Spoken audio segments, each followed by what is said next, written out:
자, 유인물 보시면은 제1장 사업결합과 합병회계로 돼 있죠. 그렇죠? 자, 근데 칠판에 보시면은 우리 합병하고요. 그리고 연결재무제표 작성하는 것, 바로 요거를 우리가 사업결합이라고 말씀드렸죠. 자, 우리 IFRS 기준서에 보면은요. 연결재무제표 기준서가 있기는 있어요. 연결재무제표 기준서가 있습니다. 근데 몇 장 없어요. 내용이 얇아요. 근데 여기 보면은요. 사업결합 기준서를 참고해라. 그런 식으로 토스가 돼 있어요. 자, 그리고 합병 같은 경우에는 별도의 기준서가 없어요. 그런데 이 사업결합이라는 기준서 있죠. 요대로 회계 처리하시면은 저절로 합병 회계 처리가 됩니다. 자, 그 얘기는 무슨 얘기냐? 합병하고 연결재무제표는요. 바로 이 사업결합 기준서라는 거 이쪽에서 많은 내용을 끄집어 온다라는 얘기예요. 자, 그러면 지금 우리 책 1장에 보시면은 사업결합 그리고 합병회계 자, 이렇게 돼 있으니까 서로 다른 이야기 같죠? 근데 사실은 다 같은 이야기 하고 있다는 얘기예요. 결론적으로요.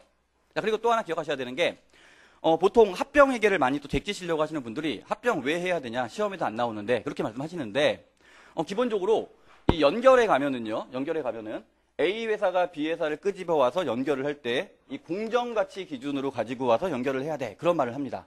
그리고 합병을 할 때도요. 공정가치 기준으로 합병을 해야 돼. 그렇게 얘기를 한다라고요. 자, 이랬을 때 이 공정가치를 측정하는 방법이 똑같다는 얘기예요. 똑같다는 얘기기. 자, 그래서 지금 우리 합병에서는요. 주로 제가 공정가치로 측정하는 방법들에 대해서 말씀을 드릴 건데 그 내용이 우리 책으로만 보면 그 합병하고만 관련된 것 같죠? 사실은 그 내용이 이 연결까지도 다 흘러가는 내용이라는 얘기예요. 네, 그래서 1장 중요도가 있습니다. 자, 그럼 1절에 보시면은 사업결합이라고 나와 있어요. 그렇죠? 자, 그런데 이 사업결합이요. 이 부분 제가 설명 지금 안 드릴 거예요. 어차피 드려도 이해 못합니다. 자, 왜냐면은 요 1절에 나와 있는 사업결합의 내용을 정확하게 이해하시려면은 일단 여기 8장 있죠? 8장까지 다 아셔야 된다는 얘기예요. 8장까지 공부하신 다음에 이쪽 1절을 읽어보시면은 다 아는 내용이에요. 네, 그래서 지금 굳이 힘들게 할 필요가 없다는 얘기입니다. 자, 근데 여기서 몇 가지만 찍어서 볼 건데, 자, 사업결합의 정의 나와 있죠? 자, 요 정도는 좀 기억을 해둘게요. 자, 사업결합이라는 것은 일단 세 가지를 주의하셔야 되는데, 취득자가 있어야 돼요. 취득자. 자, 취득자가 하나 이상의 사업에 대한, 그리고 세 번째, 여기 C라고 적어주세요. 세 번째, 하나 이상 사업에 대한 세 번째, 지배력을 획득하는 것. 자, 요게 바로 사업결합입니다. 자, 그럼 우리가 사업결합에 대해서 논하려면은 세 가지 핵심 키워드, 취득자가 있어야 된다는 얘기죠. 그리고 두 번째, 하나 이상의 사업입니다. 그리고 세 번째가 바로 지배력을 획득하는 거예요. 이 세 가지. 자, 그러면, 요 사례 한번 보시죠. A가 B를 합병을 했더니 B가 폭파되고 A만 남았어요. 자, 그러면 취득자가 누굽니까? A가 되는 거죠. A가 B를 흡수한 거잖아요. A가 취득자가 되는 거죠. 그렇죠? 또 하나 이상의 사업이라 그랬죠. 근데 사업이라는 거 결국은 기업하고 거의 유사한 말이야. 이렇게 이해하셔도 된다 그랬죠. 자, 그러면 하나 이상의 사업은 뭡니까? 바로 B가 영위하는 사업, 바로 B를 얘기하는 거죠. 그렇죠? 자, 그래서 취득자가 하나 이상의 사업에 대해서 지배력을 획득하는 것. 자, A가 B를 합병하게 되면은요, B가 가지고 있는 자산, 부채, 내가 마음대로 할 수 있다라는 얘기죠. 요게 바로 지배력을 획득한다라는 거예요. 지배력을 획득한다라는 거. 아시겠죠? 네, 그래서 정의 자체는 어렵게 돼 있지만 별거 아니란 얘기죠. 자, 그럼 연결로 볼까요? 연결. A가 B의 지분 51%를 가지고 있어요. 자, 이렇게 되면은 모든 주주총회에서 A가 다 이긴다는 얘기죠. 그렇죠? 자, 그럼 취득자가 누굽니까? A가 되는 거죠. 하나 이상의 사업은 뭐예요? 바로 B라는 기업이 되는 거죠. 51% 지분을 갖고 있으니까 마음대로 할 수 있다. 지배력을 획득한 거죠. 네, 그래서 바로 사업결합, 합병, 그리고 연결을 연상하시면 된다는 얘기예요. 아시겠죠? 자, 그러면 여기서 이제 또 하나 보셔야 되는 게 여기 3번에 지배력이라고 나와 있죠. 자, 제가 지금 말씀드리기를 B라는 회사를 마음대로 조절할 수 있는 거, 그거를 지배력이라고 했는데, 자, 학문적으로 지배력의 정의를 보시면은 재무정책 또는 영업정책을 결정할 수 있는 능력, 요게 바로 지배력이에요. 51% 이상의 지분을 가지고 있으면은 재무정책, 영업정책, A가 마음대로 좌지우지 할 수 있는 거죠. 이런 것들이 바로 지배력을 갖고 있는 거예요. 자, 여기서 이제 객관식 말문제 대비하실 것은요, 여기 결정이라는 단어 있죠? 요거 기억하셔야 됩니다. 자, 우리 회계에서요, 재무정책, 영업정책에 참여할 수 있는 거, 요거 하고요, 결정할 수 있는 거, 완전히 틀린 거예요. 결정입니다, 결정. 요게 바로 지배력이에요. 되셨죠? 자, 그래서 옆에 보면은 조그맣게 적어놨죠? 사업결합의 대표적인 경우가 바로 합병이 있고요. 또 가로 2번에 보시면은 지분, 주식을 취득하는 거, 바로 연결재무제표. 이렇게 정리하시면 되는 겁니다. 되셨죠?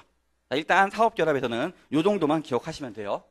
자, 그럼 이제 본격적으로 이런 사업결합의 대표적인 거, 합병에 대해서 이제 두 번째 페이지를 보세요. 자, 2페이지에 보시면은 이제 제 2절 시작합니다.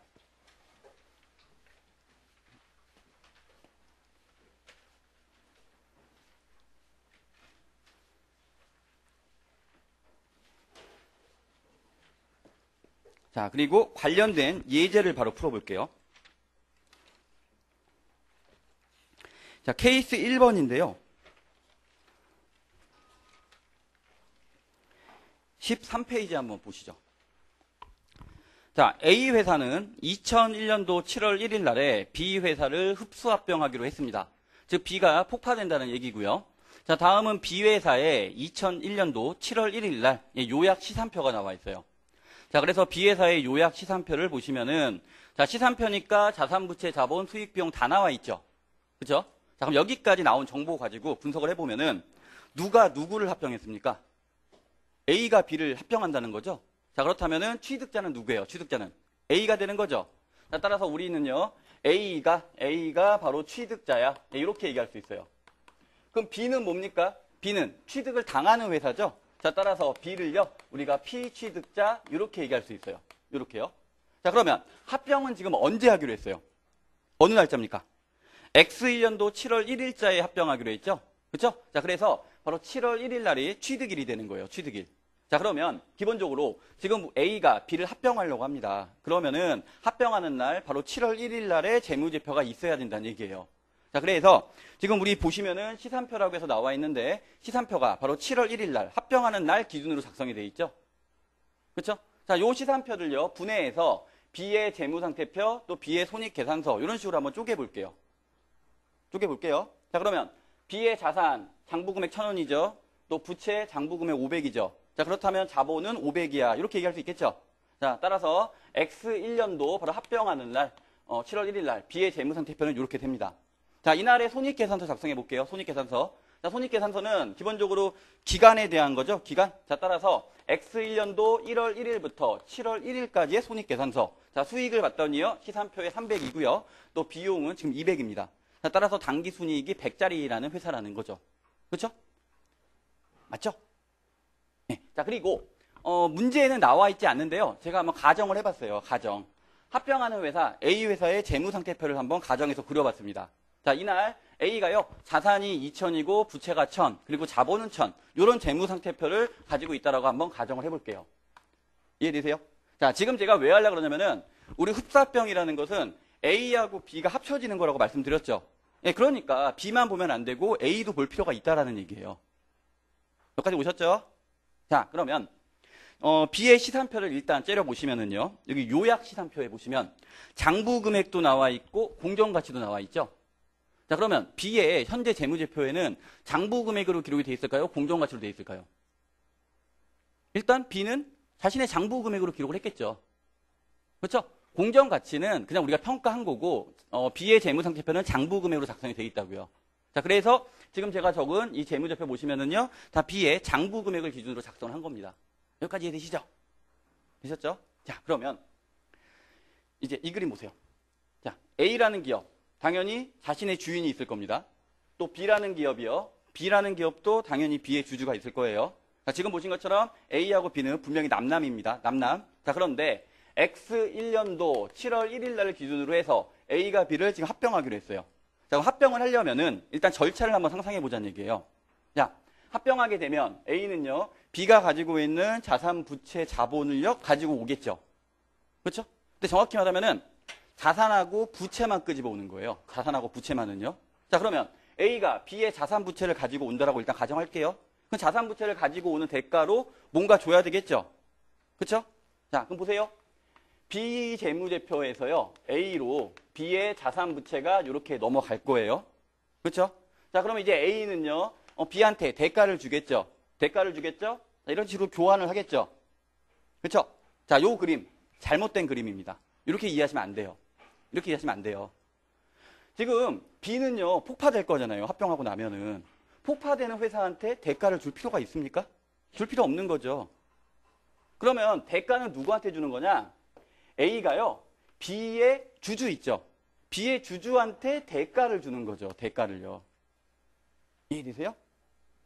자, 일단 B가 A한테 자산 부채 넘기기 전에요. A는 기존 B의 주주한테 대가를 주는 거라고요. 대가를요. 자, 이렇게 되면은 B의 주주가 A한테 대가를 받았으니까 뭔가를 주겠죠. 자, 뭘 줄까요? B의 자산부채를 줄까요, 이제? 아니죠. B의 주주가 갖고 있는 그 B회사 주식 있죠? 주식을 주는 거예요, 일단은요. 아시겠죠?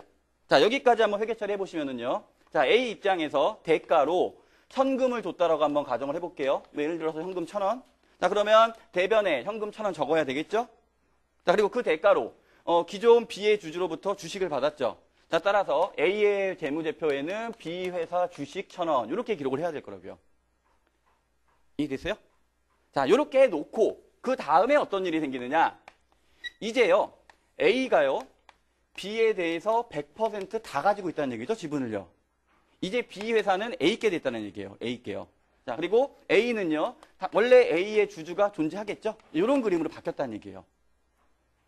자, 그러면 이제 A는 B의 지분 100% 다 가지고 있으니까 마음대로 B를 조정할 수 있다는 얘기죠? 자, 그렇게 조정하면서 어떻게 되느냐? B가 가지고 있는 이제 자산하고요, 부채를 A 쪽으로 이렇게 넘기겠다는 얘기예요. 아시겠죠? 자, 이렇게 넘기게 되면은 이제 B에는 뭐만 남습니까? 자산부채가 갔으니까. 이제 B에 자본만 남아있는 상태가 된다는 얘기죠? 자, 그리고 이제 합병했으니까 B를요, 폭파시킬 거예요. 그러면 자본이 사라진다는 얘기예요. 자, 요거를 이제 붕괴로 보여드리면은 A 입장에서요, B의 자산 가지고 옵니다. 따라서 차변에 적어야 되겠죠? 차변에. 자, 예를 들어서 자산이 3,000이라고 한번 가정을 해볼게요. 자, 그리고요, 또 B가 갖고 있는 부채도 B가 인수해야 된다 그랬죠? 자, A 입장에서 부채를 가지고 왔으니까 대변에다가 부채 생기면 되겠죠? 자, 그래서 예를 들어서 부채를 800이라고 한번 가정을 해볼게요. 2,800이라고 가정을 해볼게요. 2,800이요. 이해되시죠? 자, 그럼 보세요. 자산부채 가지고는 회계 처리했죠? 그럼 이제 뭐만 반영하면 됩니까? B 폭파시키는 회계 처리하면 되는 거죠? 자, B가 폭파가 됐어요. 즉, B의 자본이 사라졌어요. 그 얘기는 A가 기존에 갖고 있는 B회사 주식이 이제 의미가 없다는 얘기죠? 따라서 이 주식을 소멸시켜야 되겠죠? 회계 처리상에.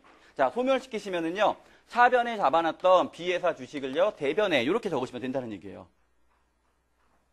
이해되세요? 요 개념 잘 잡으셔야 되는 거예요. 자, 이렇게 되면은, 자, 이제 왼쪽에 좀 뭔가가 빌 겁니다. 자, 왼쪽에 얼마가 빕니까?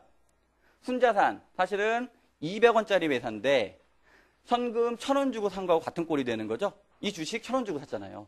자, 따라서 왼쪽에 비는 부분, 바로 이 부분이 바로 영업권이라는 게 되는 겁니다. 영업권. 자, 그래서 요게 1단계 회계 처리고요. 얘가 2단계 회계 처리예요. 자, 그런데 우리가 일반적으로 회계 처리할 때는요, 요 1, 2단계를 한꺼번에 회계 처리합니다. 한꺼번에. 왜냐면은 원래는 시차가 존재하지만은요, 회계 처리할 때는요, 1번하고 2번이 같은 날짜에 벌어진 걸로 우리가 가정하겠다는 얘기예요. 자, 그럼 어떻게 됩니까? 여기 똑같은 게요, 두 개가 존재하죠? 차변에 주식이 있었죠? 여기 B 폭파시키면서 자산부채 가지고 올 때 대변에 주식 적었죠? 그렇죠? 자, 요거 이제 합쳐서 분개하면 어떻게 돼요? 최종 결론. A가 B로부터 자산 3,000원짜리 가지고 왔고요. A가 B로부터 부채 2,800원짜리 가지고 왔고요. 또 A가 B의 주주한테 현금 1,000원을 줬죠. 자, 그래서 결국은 순자산 200원짜리 회사를 현금 1,000원 주고 비싸게 샀으니까 바로 800원 뭔가 비는데 이게 바로 중급회계에서 공부하셨던 영업권이 되더라. 이렇게 결합이 되는 거죠. 그래서 대부분 고급회계를 한번 보신 분들은요, 합병회계 처리 이렇게 하세요. 이렇게. 그런데 실제 의미는 이런 의미가 있다라는 얘기예요. 아시겠죠? 자, 요 의미 잘 이해하셔야 돼요. 절대로요, 이 대가는요, B 회사한테 주는 게 아니라 B의 기존 주주한테 대가를 주는 겁니다. 그 대가를 줄 때 뭘 가지고 오느냐? 주식을 일단 가졌다는 얘기예요. 그러면 이제 B 회사는 A께 된 거죠. 그러니까 A가 B를 마음대로 폭파시킬 수 있다는 얘기죠. 이렇게 논리적으로 접근하셔야 된다는 얘기예요. 아시겠죠?